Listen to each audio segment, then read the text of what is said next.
नमस्कार, जय हिंद प्यारे बच्चों। मैं अमरपाल सैनी एक बार फिर हाजिर हूँ आप सभी के बीच एक नए टॉपिक और एक नई वीडियो में। तो जैसा कि मैंने आप सभी से वादा किया था कि मैं क्लास 9th से लेकर 11th 12th 9th 10th 11th 12th इन क्लासेस में, और इसके बाद हम कोशिश करेंगे जो छोटी क्लासेस हैं उन क्लासेस के भी जो भी सप्लीमेंट्री हैं, जो भी रीडिंग्स हैं यानी हिंदी और इंग्लिश की बुक हैं, इन सभी किताबों की पोएम्स और स्टोरीज़ को समराइज करके आपके बीच लेकर आएंगे, जिससे कि आपको बहुत कम समय में उन स्टोरीज़ को समझने में आसानी हो। तो इसी कड़ी में आज की इस वीडियो में हम बात कर रहे हैं अपनी क्लास 12th इंग्लिश की फ्लेमिंगो बुक का एक जो चैप्टर पोएम है, इसकी हम इस वीडियो में बात कर रहे हैं। तो देखिए, हमने पहली पोएम यानी माय मदर एट 66 कंप्लीट कर ली थी अपनी एक पिछली वीडियो में, और क्योंकि सिलेबस में इस साल जो सेकंड पोएम है an elementary school classroom in a slum वो नहीं है, तो हम क्रमवार तौर पर माय मदर एट 66 के बाद पोएम थर्ड, जो कि आपके सिलेबस के हिसाब से दूसरी है लेकिन बुक में जो प्रिंटेड है वो नंबर 3 पर है, कीपिंग क्वाइट की आज की इस वीडियो में बात कर रहे हैं। तो देखिए, पोएम कीपिंग क्वाइट यानी कि शांत रहें, मौन रहें, इस कविता का जो संक्षिप्त सार है उसकी हम चर्चा करने जा रहे हैं, उसकी बात करने जा रहे हैं। तो उससे पहले हम इस कविता के कवि को जान लें, उसके बारे में थोड़ा बहुत कुछ जो बेसिक जानकारियाँ हमारी पोएम में दी हैं उनको समझ लें। तो देखिए, इस कविता के यानी जो कीपिंग क्वाइट शांत रहें कविता है, इसके जो राइटर हैं, इसके जो पोएट हैं वो हैं पैब्लो नेरुदा। पैब्लो नेरुदा जो पोएट हैं, इनके बारे में दो बेसिक सी जानकारियाँ हमें दी गई हैं। वो ये कि Pablo Neruda is the pen name of Neftali Richard Reyes Basoalto who was born in the town of Parral in Chile. तो ये जो व्यक्ति हैं जिनका नाम शॉर्ट में पैब्लो नेरुदा है, इनका असली नाम जो है वो नेफ्टेली रिचर्ड रियस बेस्टियाल्टो इनका वास्तविक नाम है, और इन्होंने अपनी जो भी राइटिंग वर्क किया है वो पैब्लो नेरुदा के नाम से किया है। तो नेरुदा's poem are fully of easily understood images which made them no less beautiful।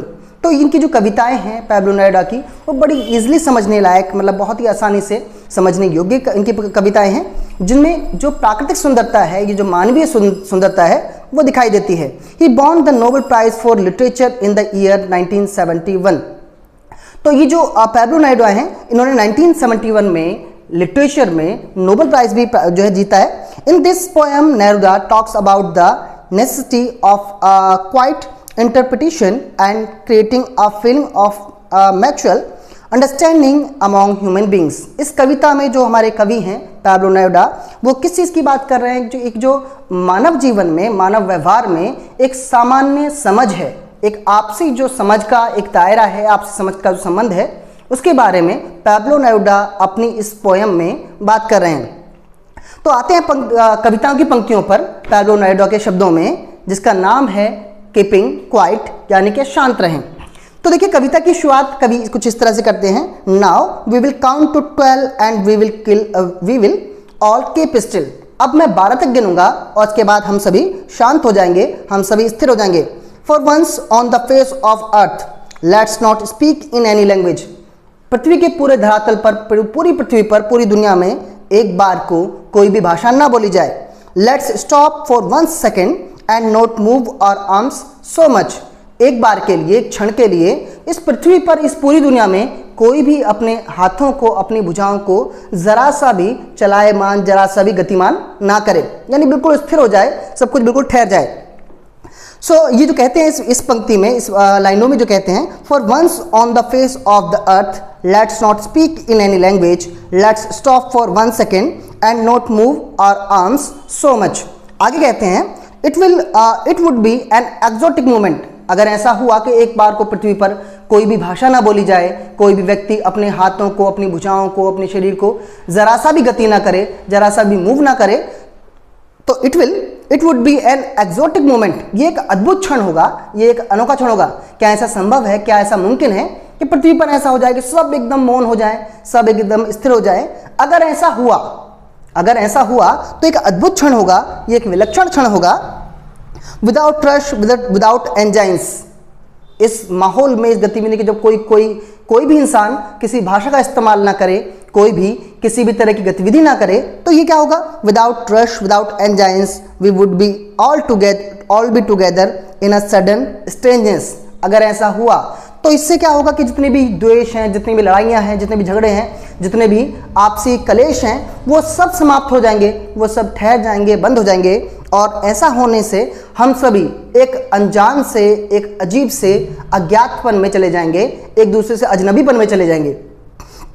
आगे कहते हैं कि fisherman in the cold sea would not harm whales. जो मछुआरे हैं वो ठंडे सागरों में जलीय जीवों को, मछलियों को कोई नुकसान ना पहुंचाएं, कोई हानि ना पहुंचाएं। And the man gathering salt would look at his hurt hands. और जो भी समुद्र के किनारे, पानी के स्थलों के किनारे नमक इकट्ठा करने वाला व्यक्ति है, अगर आपको पता हो कि नमक बनाने की प्रक्रिया बड़ी सरल सी है, सागरीय जो लवणीय जल है सागर का, उसे छोटी छोटी क्यारियों में इकट्ठा कर दिया जाता है। इसके बाद इस जल से वाष्पित होकर जो पानी है वो ऊपर उठ जाता है और जो बचा हुआ हिस्सा होता है वही नमक होता है। नमक को फिर इकट्ठा किया जाता है, उसके बाद प्योरीफाइंग होती है। तो कहते हैं fisherman in the cold sea would not harm whales, के ठंडे सागरों में मछुआरे जलीय जीवों को, मछलियों को हानि ना पहुंचाएं।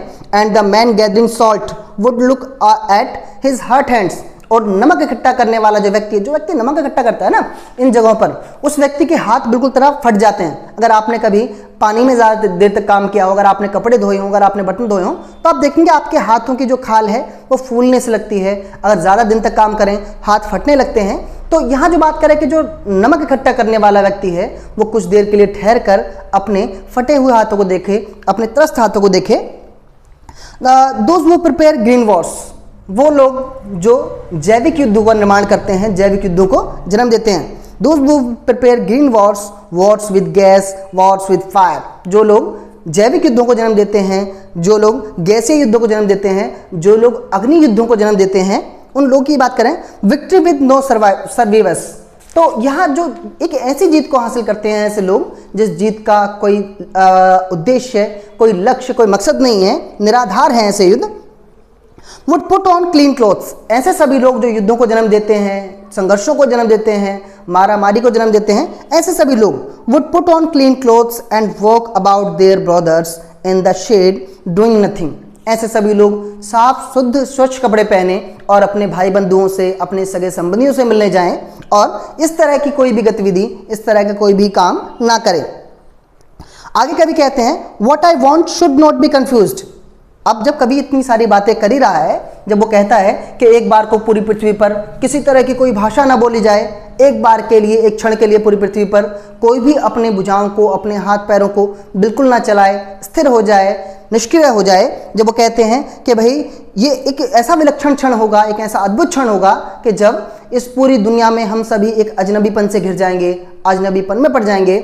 आगे कभी कहते हैं कि भाई जितने भी लोग युद्धों को जन्म देने वाले लोग हैं, जितने भी लोग मतलब संघर्षों को जन्म देने वाले लोग हैं, वो साफ सुथरे कपड़े पहने और अपने भाई बंधुओं से, अपने सगे संबंधियों से, अपने प्रियजनों से मिलने जाएं। तो कभी आगे कहते हैं what I want should not be confused. मैं जो कह रहा हूं, मैं जो कहना चाह रहा हूं, उसको लेकर कंफ्यूज होने की जरूरत नहीं है। विद टोटल इनएक्टिविटी, मैं सिर्फ पूर्णतः निष्क्रियता की बात कर रहा हूं, पूरी तरह से इनएक्टिविटी की बात कर रहा हूं। Life is what it is about, और जीवन का मतलब तो चलते रहना है, जीवन का मतलब तो गतिशील रहना है। So I want no stuck with death. मेरा अभिप्राय, मेरा अर्थ ये बिल्कुल नहीं है कि मैं किसी भी मतलब इस पूरी पृथ्वी पर, इस पूरे धरातल पर मौत के पसर जाने की बात कर रहा हूँ, मृत्यु के पसर जाने की बात कर रहा हूँ। मेरा ये अर्थ बिल्कुल नहीं है। If you were not so single minded, ऐसा होना संभव है ही नहीं कि इस पूरी दुनिया में कोई भी किसी भी भाषा का उपयोग ना करे, इस दुनिया में कोई भी एकदम जो है किसी गतिविधि को ना करे, तो ऐसा होना संभव नहीं है। क्यों? If we were not so single minded, क्योंकि हम सभी एक जैसी बुद्धि के, एक जैसी मानसिकता के नहीं हैं। अबाउट कीपिंग और लिव्स मूविंग, हम अपने जीवन को जब तक जीते हैं तब तक चलते रहते हैं, गतिविधियां करते रहते हैं। And for once could do nothing, अगर एक बार ऐसा संभव नहीं है कि हम एक बार के लिए, एक क्षण के लिए कुछ भी ना करें। परहैप्स अ ह्यूज साइलेंस, अगर ऐसा हो तो पूरी दुनिया में, पूरी पृथ्वी में ए ह्यूज साइलेंस, एक अथाह सन्नाटा, एक खामोशी मतलब पसर जाएगी। माइट इंटरप्ट दिस सैडनेस, इस सैडनेस को, इस शांति को भंग करते हुए, might interrupt this sadness of never understanding of selves. हम क्या करते हैं कि अपने आप को समझे बिना, अपने आप को जाने बिना हम किसी भी तरह की गतिविधियों में, किसी तरह की क्रियाओं में लगे रहते हैं। एंड ऑफ देयर आफ्टरिंग और सेल्फ विद डेथ, और इस तरह की जो गतिविधियां हैं वो डेथ तक चलती रहती हैं, मृत्यु के अंतिम क्षण तक चलती रहती हैं। इंसान जब तक जीता है तब तक किसी न किसी की क्रियाओं में, किसी न किसी भाषाओं में, विवादों में, संघर्षों में जकड़ा रहता है, भरा रहता है। कवि इस तरह के भावों को इस कविता में प्रकट करते हैं। आगे कहते हैं, लास्ट जो इसका स्टैंजा है, perhaps the earth can teach us, और यही तो पृथ्वी, प्रकृति हमें सिखाती है। क्या?